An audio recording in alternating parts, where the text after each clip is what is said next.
Howdy, Aggs. Welcome to the AggieCentral podcast. We're going to be previewing the Alabama game tonight. Aggies, I know how you're feeling. After we lost to Mississippi State last week, we are sitting here looking at a trip to Tuscaloosa to face the best dynasty in college football history in the height of that empire. I think about the Persian army advancing on the 300. It was a grim picture for the Spartans, but let me ask you a question. Who won that battle? Most would probably say the Persians did, but all Leonidas had to do was show that Xerxes could bleed and that he wasn't a god. In that respect, the Spartans won. The point is, A&M has a path to victory. Not just a moral victory either. Winning the game outright is possible.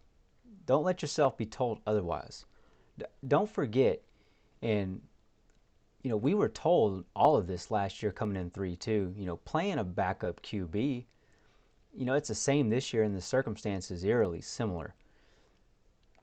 So, if the Maroon and White are going to come out on top, here's what they're going to have to overcome, and it's a big overcome. So let me start off by emphasizing what I think is the clear strength for Bama offensively, and it's the run game. They're led by Jahmyr Gibbs, and with him, this team has some real flexes. They are 7 in rush yards per game at 235, first in yards per carry at 7.3. They start hot. In the first quarter, they're going 7.82 yards per carry, and they have the third longest run all year at 81 yards.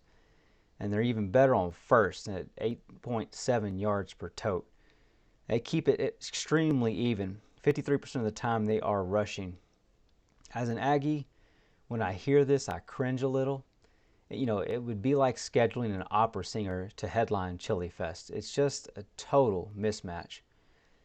A&M is 97th in rush defense, and we're giving up 4.4 yards per carry, 5.2 on first down. It's like signing yourself up for an 8 a.m. class your senior year. You're just asking for it. And right now, this rush D against this rushing offense is just a really bad mismatch. For a top 10 team in scoring, you'd expect them to be equally good in the red zone. Oddly enough, they do drop to 49th. But that's probably just because that stat's measured by total yards gained. And Alabama only has the 70th most attempts in the country. So it makes a lot of sense why the red zone production would drop. But still a big head scratcher, right? They are a top 10 team, so for them to be outside of the top 50 in a category, it's just odd, right? It would be like a lady getting on a fully loaded bus headed to campus and some dude not giving up his seat, right? It just wouldn't be right. And so this really doesn't make any sense at this point. So, unfortunately, a deeper look reveals there was another strength lurking. So from 20 yards outside the red zone, they are a top 20 team. In this range, they also possess the fourth most runs of 20-plus yards, and they're second in run of 10-plus yards. Plainly put, they're as deadly from outside of the red zone as organic chemistry is to a GPA.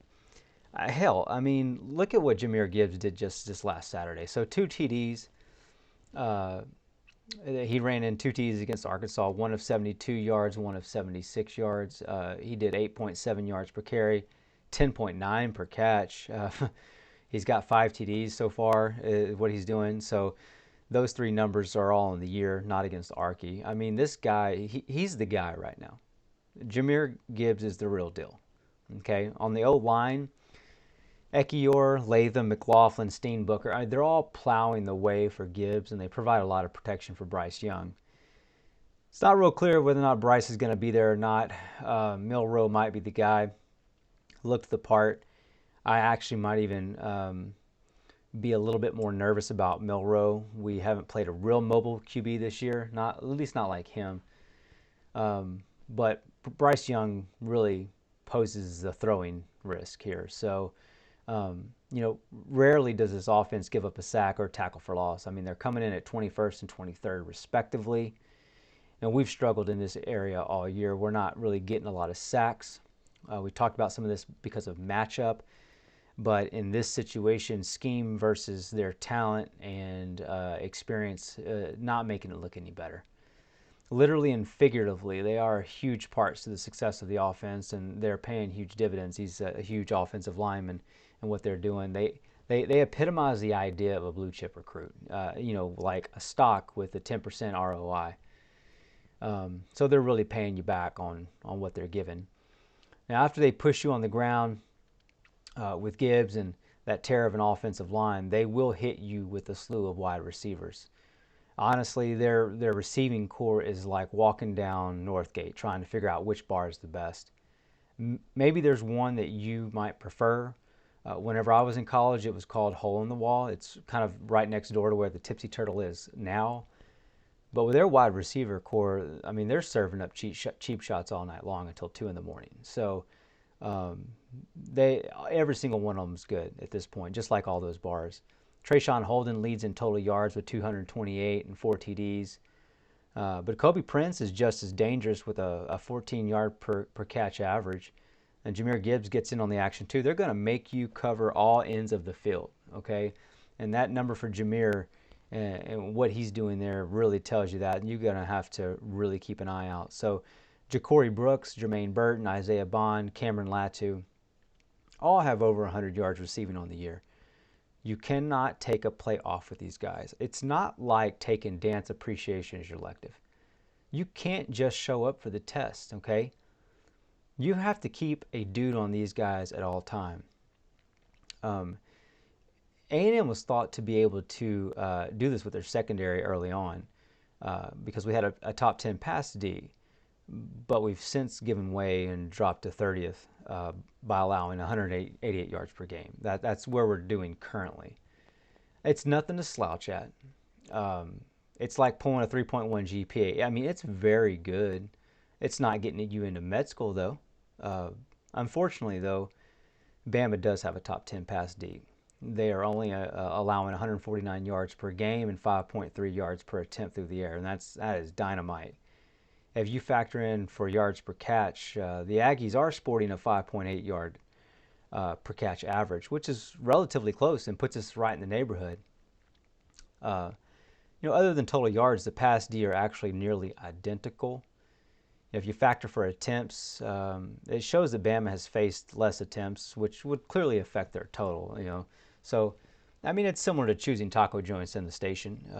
Maybe you're thinking Velvet Taco because it has a 4.5-star rating on Yelp, and Fuego only has a 4-star rating. So you're like, well, okay, so you should go with the 4.5, right? But then you figure Fuego has nearly 800 reviews and Velvet Taco only has 30. So a little context goes a long way. So the pass Ds are pretty comparable. However, Velvet Taco will never be on Fuego's level. Let's just be real. The difference in these defenses is going to be up front. A&M is 113th in the country in sacks with 1 per game. The Tide is 16th with 3. Tackles for loss, are as different as Hurricane Harry's is from the backyard. Both are equally good, but they're different. I wish A&M's front could say the same. They're different from Bama, and the results are not good currently. So we can't quite claim the same. Most Aggies believe this is due to the scheme, though, not the personnel. I want to make that very clear, because this is where we're at with this scheme at this moment. It will be interesting to see if we trot out 3 down against Bama's O-line. Crazier things have happened. For instance, like in 2007 versus Texas, when Coach Fran trotted out a spread offense of sorts, it finally changed in his scheme for his finale. We beat the Horns, but the change was at least a year late, right? We're giving up 170 yards on the ground per game. Bama's under 100 and only allowing 2.3 yards per tote, which is the second best number overall for every team. We can continue on and on with this. Bama has the number 4 rated pass D, the number 5 rated scoring defense, the second best defensive third down percentage. I mean, shall I go on? I'm sure if there's any Tide fans listening, you'd love for me to go on, okay? And I think I've given you plenty at this point. I mean, I can talk about this just like, comparing Freebirds in Chipotle. And Freebirds is better, right? I mean, Mexican rice, cayenne tortilla, death sauce. I could go on and on and on. But let's just get to the mill. How are the Aggies going to win? This is what all the maroon and white want to know. This is my opinion. I don't really think it's actually that difficult of an argument to make. If we win, this is how it will be accomplished. And thankfully, I have a rubric from last year. What happened last year? Think about it. We executed well.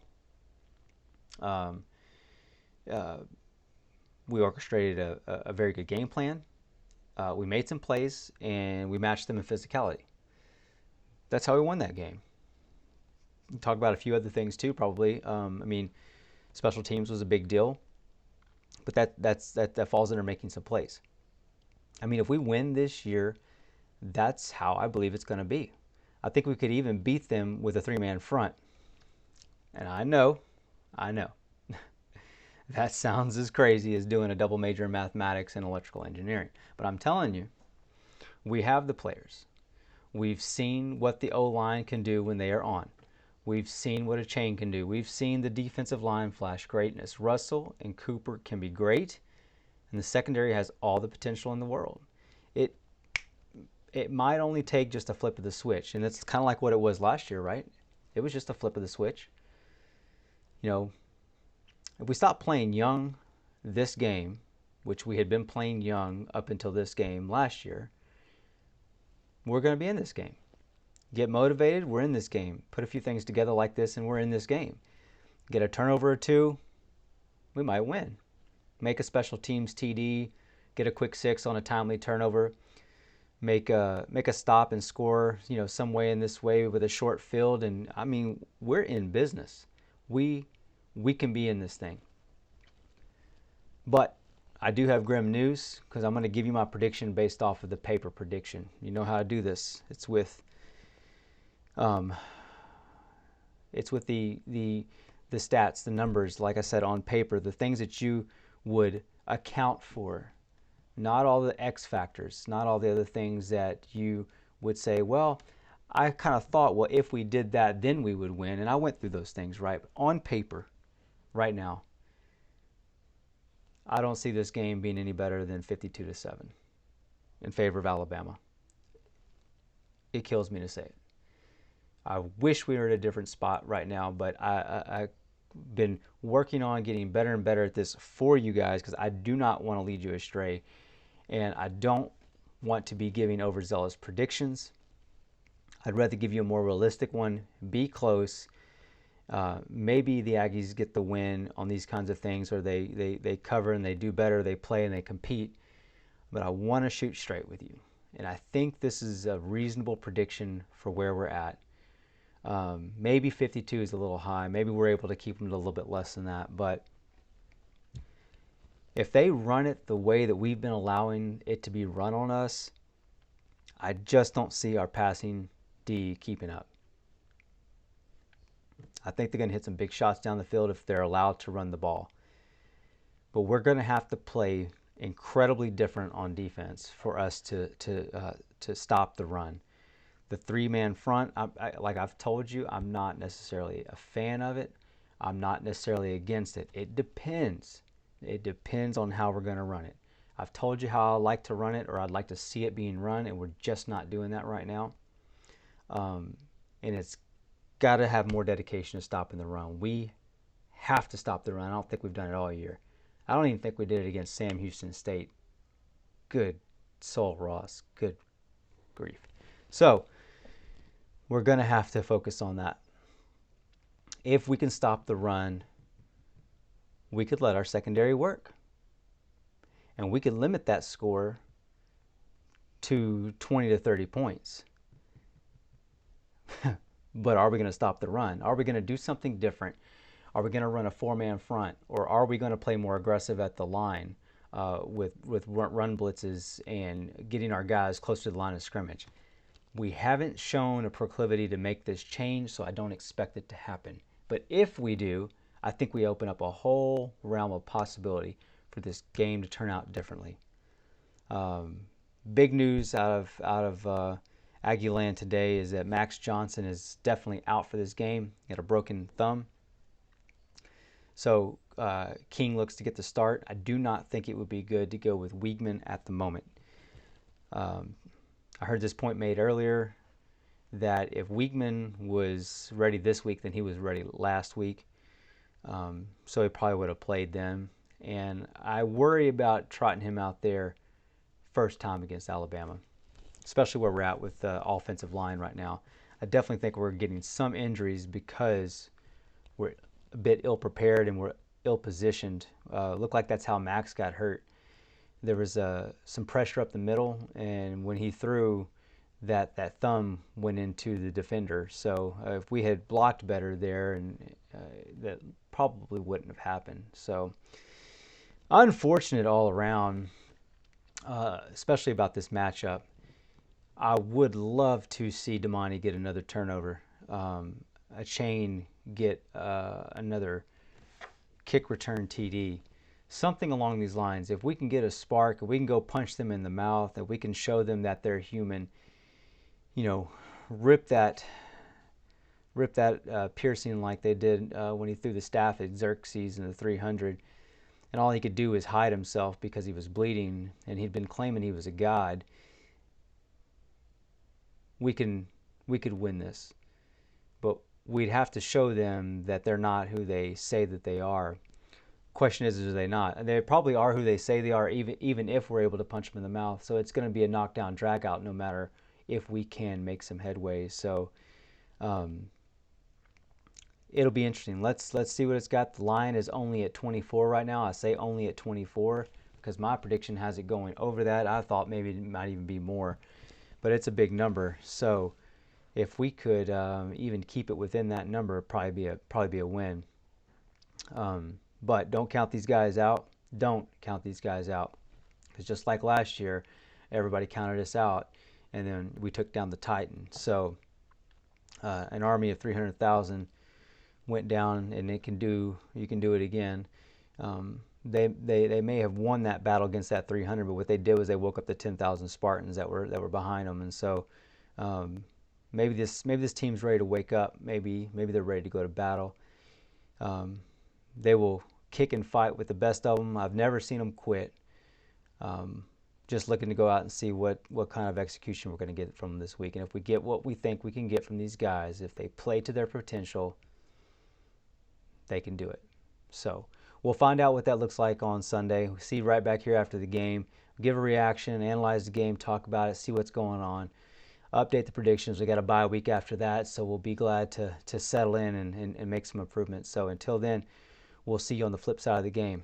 Thanks to Giggle.